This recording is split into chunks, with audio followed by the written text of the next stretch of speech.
Egunon, estamos aquí hoy para hablar de los retos sociales después de un proceso que hemos seguido, en primer lugar, con un grupo de personas jóvenes, entre las que hemos contado con Arkaitz Carracedo, investigador del CIP Biogune, con Jon Martín Bercholari, escritor, con Itxaso Compañón, agricultora y responsable de Bodegas Compañón, emprendedora, y también con Jone Goirigelzarri, socióloga y antropóloga sociocultural de la Universidad de Deusto. Por otro lado, hemos mantenido una segunda reunión con personas no tan jóvenes, entre las que se encontraban Garbiñe Biurrun, jueza y presidenta de la Sala de lo Contencioso del Tribunal Superior de Justicia del País Vasco, Joseba Jaureguizar, director de Tecnalia, Koldo Sagachaga, de K2K Emocionando, empresario, profesor universitario, emprendedor, y Mari Carmen Gallasteri, catedrática de Teoría Económica. Con ellos hemos hablado sobre los retos sociales, sobre la innovación, sobre el futuro, sobre los frenos y sobre las palancas. Y después de las dos reuniones que hemos mantenido por separado, hoy contamos con la presencia de Koldo Sagachaga, que va a ser el portavoz de las conclusiones del proceso que hemos seguido con las personas menos jóvenes, no quiero llamarlas mayores, y con Jon Martín, que es el portavoz del debate que hemos seguido con las personas jóvenes. El tema de la grabación ha tenido que ver con los retos sociales, como he dicho, y con la innovación. Y voy a empezar con la primera pregunta. La primera pregunta que en ambas reuniones o a lo largo del proceso hemos mantenido con los dos grupos ha tenido que ver con los retos sociales. ¿Cuáles son los retos sociales a los que nos enfrentamos hoy en día en Euskadi y qué más nos preocupan y por qué? Entonces, bueno, Koldo, te doy la palabra. Gracias, Gachón. Egunon. Bueno, efectivamente, nosotros cuatro, tengo que resumir, vamos a intentar destacar lo que hablamos allí. En primer lugar, hablamos del desempleo de los jóvenes, la formación, las oportunidades de trabajo, desarrollar talento, el futuro. Hablamos bastante, y salió en varias ocasiones, el futuro de una clase media que se desplaza, que Europa se queda sin clase media y que se irá para Asia. También se habló de la inclusión de los mayores, desde el punto de vista de los mayores, en muchos casos, con mucho conocimiento, con muchas experiencias, que de repente son apartados de la vida y como salió también durante el debate, la poca colaboración, la poca diríamos, participación social que hay, pues se quedan absolutamente fuera del circuito, ¿no? de la noche a la mañana, y con grandes temas además personales, ¿no? Gente que podría dedicarse a hacer de lo que se llama coche o de enseñar a otros educación en valores. Decíamos que la ética está desapareciendo, que la empatía, la lealtad o la honradez está desapareciendo, que lo global, que está siendo brutal para una sociedad que no está asumiendo muy bien la globalidad, que la vemos como viajar, ver con algo exótico, es mucho más que eso, y que estamos todos muy focalizados en lo económico. Superar la fractura social presente y futura, otro tema que salió que luego lo seguiremos debatiendo. El modelo de sociedad individualista, que tiene que ver un poco con la educación, mucho con la educación, y que lo público no interesa. La pobreza infantil, que es uno de los graves temas que tenemos por ahí, que decíamos antes, hablamos de las grandes ciudades. Bueno, pues tenemos menores de 14 años, un 11% de los niños de mayores de 14 años que tienen situaciones de pobreza extrema, y efectivamente están en las grandes ciudades. Esto es algo que tenemos que atacar de alguna manera clara. Y luego una escolarización, por no llamarle una educación, que también sale permanentemente, también muy enfocado a lo económico, muy enfocado a personas y al trabajo, ¿no? Donde no se comparten proyectos en común, donde no se desarrolla una vida que tiene que ver con la vida social, sino con una educación más basada en una escolarización, en la competitividad y mucho menos en el compartir y en lo social. Jon. Bueno, por una parte, hablamos de la cantidad versus calidad de vida. Últimamente hemos mejorado mucho, vivimos muchos más años, pero queremos vivir mejor y tenemos que buscar las maneras de hacerlo, ¿no? Por otra parte está el cambio del modelo económico en una sociedad en la que la economía sea mucho más cercana, dejar de ser números para empezar a ser personas y poder trabajar, En primera parte, igual poder trabajar simplemente y luego poder trabajar en algo que nos ilusione, que nos motive. Por otra parte, también hablábamos de la globalización y que nuestros retos tienen que ser los retos del planeta, a su vez. Y también una racionalización del consumo y la producción. Por otra parte, habría otra dimensión que sería más verde, más referida a la sostenibilidad, al peak oil, al cambio climático, que nos va a obligar a cambiar nuestra forma de vivir. Y decíamos que tenemos que vivir menos, no menos en longitud, sino en cuanto a nuestras necesidades, ¿no? Ya tratar de llegar al kilómetro cero y mayor calidad, ¿no? Que hoy en día consumir mal sale más barato que consumir bien, y eso es un gran problema. Por otra parte, también, aunque es una solución, creo que tenemos que ir hacia organizaciones que sean más ligadas con la comunidad y dejar de sentir esta impotencia de no poder cambiar el mundo, ¿no? De por lo menos cambiar nuestra comunidad y comunidad a comunidad ir cambiando el mundo. Bueno, después de hablar de los retos, nos toca hablar de la innovación y de cómo respondemos a estos retos desde el ámbito de la innovación. ¿Vosotros en qué medida creéis que se está innovando para dar respuesta a estos retos sociales que habéis planteado? ¿Y en qué medida consideráis que la innovación social o las diferentes innovaciones que tenemos están aportando al desarrollo económico y social, también solucionando estos retos?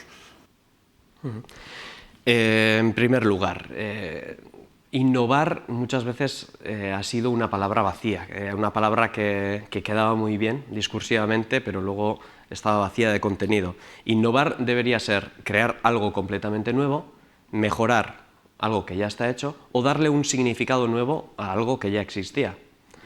Hacer algo que se ha hecho toda la vida y darle un valor nuevo también puede ser innovar. Como consumidores tenemos un gran potencial y lo lógico sería que nos preguntasen cuáles son nuestras necesidades, de ahí partir e innovar para crear cosas que satisfagan nuestras necesidades, ¿verdad? Y paradójicamente en esta sociedad lo que se hace es al revés. Primero se crea el producto y luego se nos crean las necesidades. Entonces yo creo que eso debe cambiar radicalmente.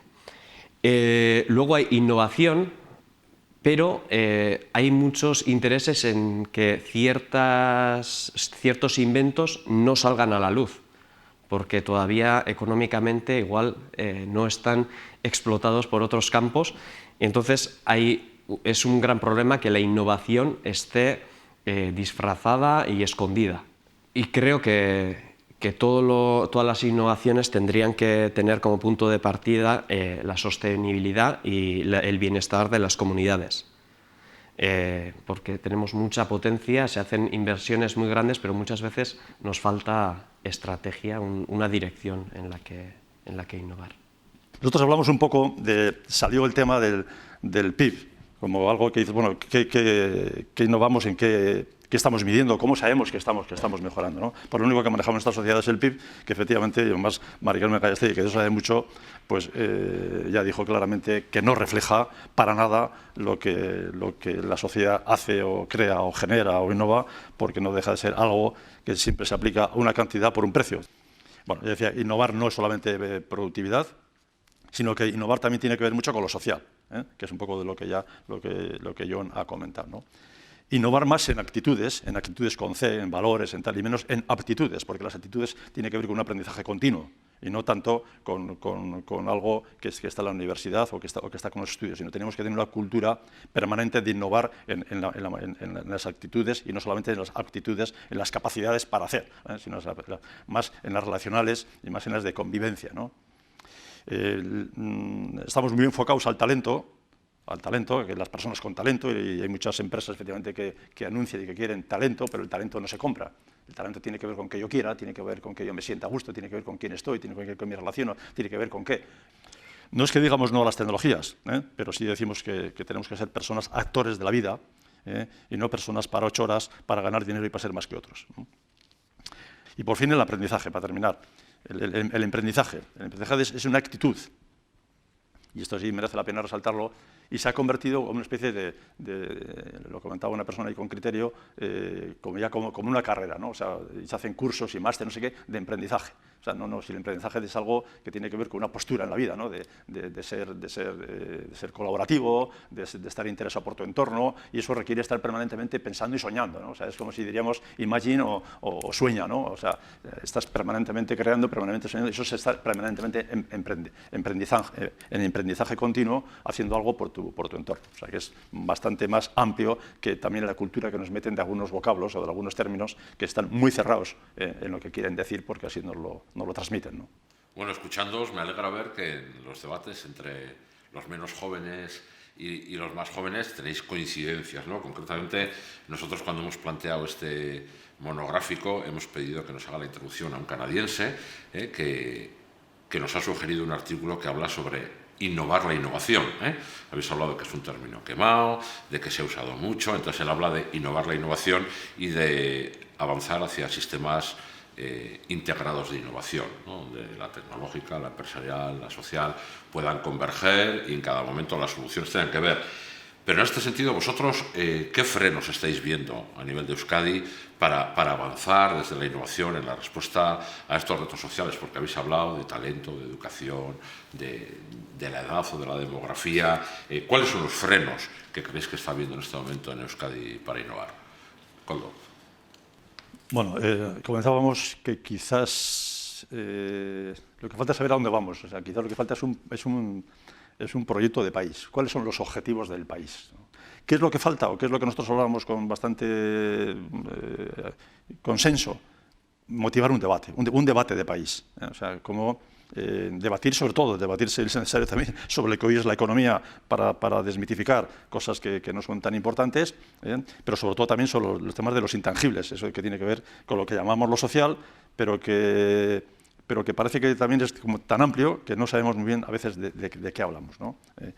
Quiero mencionar lo de la pobreza, que lo comentamos, estamos en un 7% de pobreza extrema, con lo cual eso hace que el 7% cuando decimos que barreras para que un país se desarrolle de otra manera es que estamos diciendo que el 7% de los niños que tienen menos de 14 años que están en pobreza son niños excluidos para toda la vida.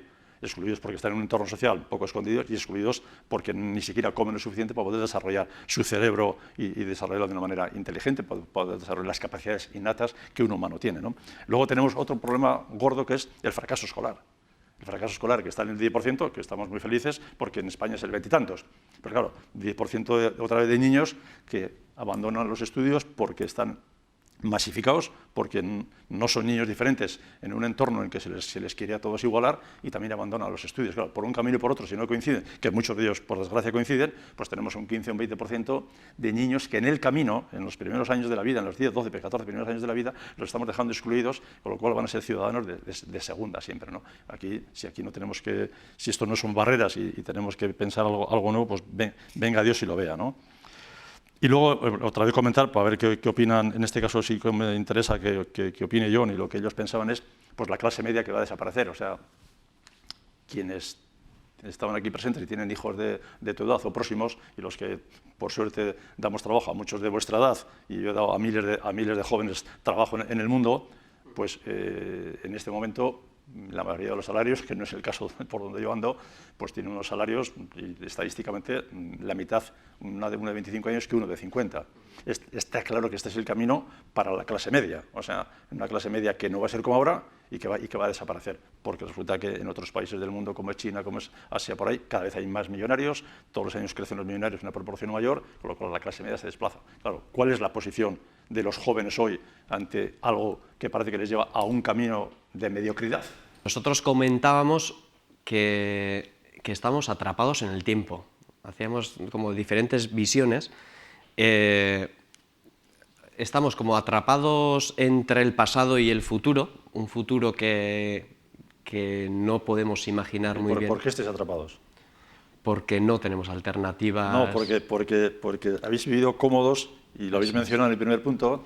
En el fondo no os ha faltado de nada, se os han pasado 2 décadas, diríamos, pues relajaos en la rutina del bien vivir. Del bien vivir, porque estáis en una clase media y unos padres que os protegían.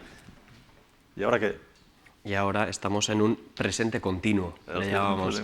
Es un presente continuo que ojalá fuera presente en el buen sentido, en el estar consciente en un sitio y en un momento, no. En un presente porque no podemos mirar más allá de 2 meses, porque no sabemos si nos van a renovar el contrato en el trabajo y tienes razón, lo hemos tenido todo durante toda nuestra vida y nos parece lo normal. Y que conste que no os culpo, ¿eh? El otro día lo dije, la culpa de que sea así la tenemos quien hemos permitido y que nos hemos educado así o mantenido así. O sea, sois consecuencia de lo que unos padres protectores y una sociedad en un momento de crecimiento ha hecho. O sea, no sois, diríamos, culpables. Vosotros no habéis pedido eso, os habéis encontrado con eso. En ese sentido, claro, tenéis que lidiarlo, pero no sentiros culpables, ni mucho menos. No, porque no es así. La culpa inmoviliza y no deja avanzar, o sea que...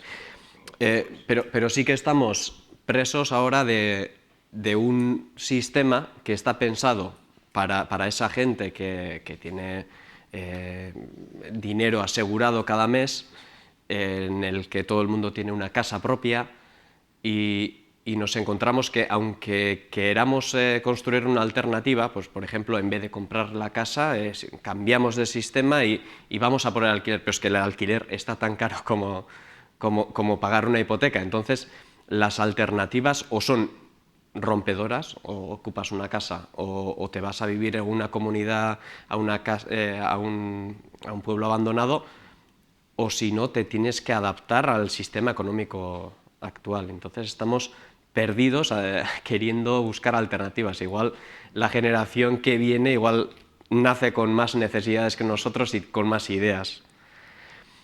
Luego estábamos pensando que, bueno, construimos o nos construyeron un cierto estado de bienestar en el que la educación y la sanidad eran relativamente buenas, porque ahora son peores, por ejemplo. Y el estado de bienestar está siendo usado ahora para ser más productivos, para que las empresas puedan competir con un mercado global en el que los chinos, gente de Bangladesh produce a costos ridículos. Para competir con ellos, ¿dónde se puede recortar? Pues en lo social, en contratación, salarios, calidad del trabajo. Eso de que pagar salarios bajos pues es inadmisible. Por eso luego no tienes ni un lugar de vivir digno, ni poder preocuparte de nada que sea digno, porque empiezas por un salario bajo. Y eso es lo que no podéis admitir. Reivindicar un salario digno, pero luego ser unos profesionales dignos. Entregaos, claro, siempre que os dejen, para poder participar, que no todo el mundo deja, o mejor dicho, muy pocos. Sí, hablábamos también de la inmovilidad, ¿no? de esa sensación de que no podemos cambiar el mundo. Y de eso, en cierta manera es verdad y en cierta manera es mentira. Veíamos que el mundo ha crecido. Desde mi abuela a mí, el mundo es mucho más grande. O sea, mi abuela es capaz de decir cuáles son los abuelos de un niño simplemente por los rasgos físicos que tiene. Para ella, Oiartzun era casi todo el mundo. Ahora desayunamos con noticias de todo el mundo. Vemos que el mundo está hecho un asco y somos tan pequeños que decimos, por mucho que cambie yo, sí, no podemos cambiar el mundo. Pero en realidad el mundo que habitamos es mucho más pequeño. Y yo creo que sí que tiene que haber un cambio en ese sentido, en el hacer consciente que nosotros realmente pertenecemos a un mundo mucho más pequeño y tenemos que cambiar ese mundo más pequeño, y eso es plausible, es posible. Otro problema, otra barrera es que los jóvenes nos sentimos un poco desamparados, no nos fiamos no tenemos confianza en que alguien está preocupado por lo que nos está sucediendo. Esa sensación de desamparo tampoco... O sea, no nos fiamos del sistema, ¿no? En cierto modo. Bueno, luego también no tener la sensación de pertenecer a un colectivo, muchas veces está relacionado con la globalización, ¿no? Que en este mundo tan grande muchas veces no encontramos nuestro sitio. Y sobre todo veíamos que estábamos preocupados, que se nos mantiene ocupados para que no pensemos realmente en las cosas que importan. Por ejemplo, estamos ahogados por la hipoteca o preocupados por ser mejor, más guapo, más rápido que el vecino, en llegar a fin de mes. Y eso nos quita un montón de tiempo, un montón de energía y no podemos pensar en un cambio realmente significativo. Y aunque haya muchas alternativas, pues el sistema va a ser siempre reacio a los cambios y va a seguir con sus Lo que estás diciendo es que estáis en el consumo, porque hay que consumir, estáis en la competitividad, sin querer lo has dicho, aunque sea hasta para llegar a final de mes, no sé qué, y en el miedo. Hemos hablado de los retos, hemos hablado de la innovación y cómo podemos afrontar estos retos desde la innovación o cómo lo estamos haciendo. Hemos hablado de los frenos, que han salido muchos frenos, o como el miedo, para enfrentarnos a estos retos desde la innovación. Vamos a hablar de futuro, ¿no? de pasos hacia adelante y cómo podemos avanzar como sociedad para dar respuesta a todos estos retos desde la innovación. ¿Qué ámbitos de oportunidad veis desde la innovación para dar respuesta a estos retos y poder ser una sociedad desarrollada económica y socialmente, ¿no? Una sociedad un poco integral, ¿no? Bueno, yo creo que tenemos que crear una estrategia. Tenemos que sentarnos, pensar en la dirección que queremos tomar como país y crear una estrategia que no sea cortoplacista y que no tenga solo en mente el beneficio económico inmediato, ¿no? Marcar las prioridades y para ello será importante que se reúna gente creativa, que no solo piensen los políticos y los empresarios, que se le pregunte a gente del mundo cultural, bueno, y si se puede preguntar a los ciudadanos, a todos los ciudadanos, mejor, ¿no? Si es participativo, mejor. Por otra parte, habrá que pensar en el medio ambiente y cómo afrontar los cambios que nos vienen debido al peak oil y hacer una transición ordenada para que pues, el colapso por la falta de petróleo no sea demasiado abrupto, ¿no? Ya hay tecnología, podemos apostar por investigar todavía más esas tecnologías e incluso pues, dar subvenciones, ¿no? A las personas que las usan para convencerlas y dar el primer paso, ¿no? Una vez que compruebas que algo funciona, pues igual lo das por... o sea, lo das gustosamente, pero sí que hay que ayudar, ¿no? A la gente a educar a la sociedad también en esos cambios. Y luego para mí la clave será empoderarnos como consumidores. Es mi pequeña obsesión. Si el sistema es consumista, el consumidor es el que más poder tiene. Entonces, tenemos que creer que tenemos ese poder y utilizar para comprar cosas que nos convenzan, que sean kilómetro cero o que sean ecológicas, cada uno que tenga sus valores y que los siga, pero que los siga, no solo fijarse en el precio. Claro, una persona que no puede llegar a fin de mes, yo entiendo que lo que compre será lo más barato. Pero todas las demás personas que puedan elegir, que elijan algo que los convenzca, no lo más fácil y lo más barato. Bueno, nosotros tenemos aquí temas como empezar por la transparencia en la gestión pública y Hasta ahora no había ni una ley de transparencia, ahora la hay metida por el calzador, por las circunstancias que son, pero es crear una cultura de la transparencia. O sea, no es por decir ser transparentes, empezar por ser transparentes para que el pueblo sea, la ciudadanía sea transparente y para que eso sea algo que dé confianza, porque a veces simplemente hablamos de confianza en los que tenemos alrededor, ¿no? Aprovechar, también se comentaba, aprovechar el capital intelectual que existe, a mí no me gusta llamarle capital intelectual, pero lo repito la palabra, digamos, el conocimiento que tenemos las personas, de capital humano, capital intelectual, otra vez nos salimos de los términos economicistas, o sea, para todo le ponemos los términos economicistas, pero bueno, el conocimiento de las personas, pues precisamente dedicados a lo que tú estás comentando del ámbito social, ¿no? Hay mucho conocimiento por ahí que parece que tiene que estar dedicado a generar solamente dinero, a lo económico, además, sino efectivamente diversificarlo y de darle potencia a lo social. Bueno, por supuesto, impulsar la participación ciudadana, que luego saldrá más. Luego también se hablaba de democracia, en vez de democracia representativa, democracia más participativa. O sea, otra vez vuelve un poco a los ámbitos de... O sea, yo soy de los que creo que habiendo, como estoy muy sensibilizado con lo de la pobreza, hay que hacer... Veo todavía en pueblos, ¿qué pasa? Se están cambiando las aceras, cambiando no sé cuál y demás, me preguntaría, aquí hay un 4 o un 5% también de pobreza. Entonces, ¿cómo se decide el presupuesto a dónde va en un pueblo? Por ejemplo, que es algo en el que nos conocemos. ¿Cómo se decide en Nueva York? Pues no lo sé, porque en Nueva York igual es difícil, pero en los pueblos de Euskadi y en Euskadi, que nos conocemos todos, pues tendríamos que decir a qué dedicamos lo que queremos, cómo participa la sociedad. Sería muy fácil decir, oiga, el presupuesto del año de tal ayuntamiento, ¿qué tenemos? ¿Qué podemos hacer? ¿A qué lo dedicamos? ¿A cambiar aceras? ¿A mejorar el frontón? ¿A hacer un frontón nuevo? ¿A hacer no sé qué? O a ver los problemas sociales que hay, que hemos dicho que vamos a bajar del 5 al 3, del 2 al 1 y en 3 años eliminar la pobreza en un año o 2. Con lo cual, lo primero es para esto. O sea, deberíamos tener un proyecto de país que estaría consensual, ¿no? Eso por ahí.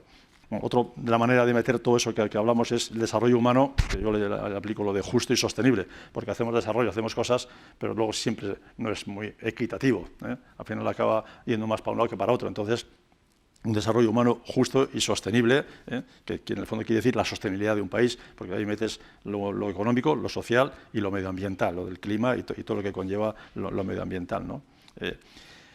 Conocer los datos que los sustente, o sea, vas a tener y hacer pedagogía al respecto y seguimiento, o sea, qué datos queremos conseguir. Lo mismo que decimos qué ventas queremos hacer, qué queremos obtener en calidad, y si cuando decimos un dato y lo miramos, lo seguimos y analizamos y ponemos medidas, ¿no? O sea, tenemos desviaciones, ¿por qué? Pero si no medimos, no podemos decir nos hemos desviado o hacia dónde íbamos. Entonces, qué objetivos tenemos, qué sueños de país tenemos, entonces cómo los podemos seguir y cómo eso sirve para hacer pedagogía, hacer seguimiento y compartirlo juntos. En una palabra, antes salía, requiere unión social y por aquí también sale un pacto social de país. Pacto social de país, que es lo mismo que vosotros estabais diciendo, ¿no? Al final es un sistema educativo, otra vez, en modos colaborativos, el sistema educativo, no como está ahora, asignaturas, notas, pacto social como país, unión social, transparencia y democracia participativa y sistema educativo de modo colaborativo. Serían un poco las tres partes de todo lo que he dicho. Pacto social, transparencia y democracia participativa y sistema educativo en modo colaborativo. A mí me gustaría resaltar, ¿no? Que de los dos debates en los que he tenido oportunidad de estar, vosotros hablabais, John, de pensar, repensar el modelo, saber a dónde queremos llegar, ¿no? Y vosotros hablabais de un pacto social, y es más, yo creo que la palabra fue contrato social, que es como una palabra mucho más fuerte o mucho más agresiva, ¿no? ¿Veis posible un pacto social, un parón para repensar el modelo? ¿Veis posible que esa es como una solución? Bueno, hay que mirar, yo creo que hay que pensar si desde la política no se da paso. Por eso hablo yo de la pedagogía, ¿no? Si no motivamos, si no movilizamos, si no lo intentamos, es muy difícil, porque los políticos, efectivamente, yo desde que tenía tu idea de antes, o sea, me parece una locura que los cambios políticos sean cada 4 años. En 4 años no da tiempo a hacer nada. En Finlandia, ahora que está de moda con lo educativo, en el 1975 hicieron un pacto de país sobre lo educativo. Fíjate que sería fácil aquí. Y que esto lo tengo hablado con las máximas representaciones políticas de este país, el de ahora y el de antes. Por lo que hay que empezar es por eso, por hacer algo que la educación no sea que de media cada 5 años y medio estén cambiando los planes de estudios.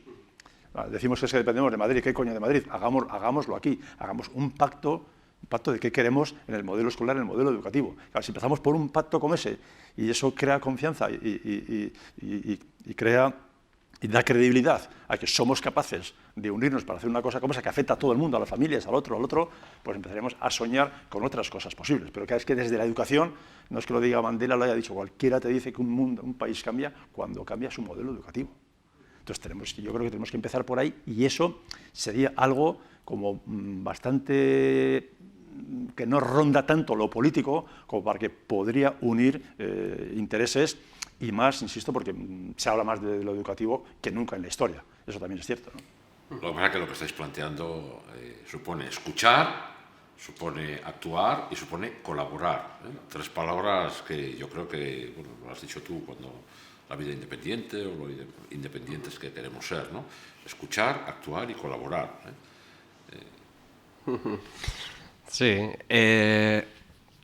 pero ¿cuál es la alternativa? Quedarnos en lo que tenemos. Lo que tenemos ya sabemos que no es bueno. Entonces, yo creo que tenemos que tener menos miedo a equivocarnos. Yo creo que nuestra cultura es un poquito miedica en ese sentido. No te quieres equivocar, no te quieres arriesgar algunas veces. Y igual tenemos que equivocarnos o perder el miedo a equivocarnos y emprender algo nuevo. Y lo que decíais del pacto social es que ¿cuál es el impedimento? ¿Los políticos van a ser el impedimento para que haya un pacto social? Sería absurdo.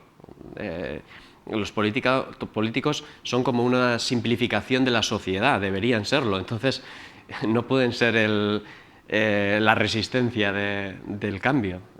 Y yo creo que la mayoría de la ciudadanía sí que sabe que necesita ese cambio. Pero el que no tiene capacidad de decidir no se equivoca, pero nunca hace nada.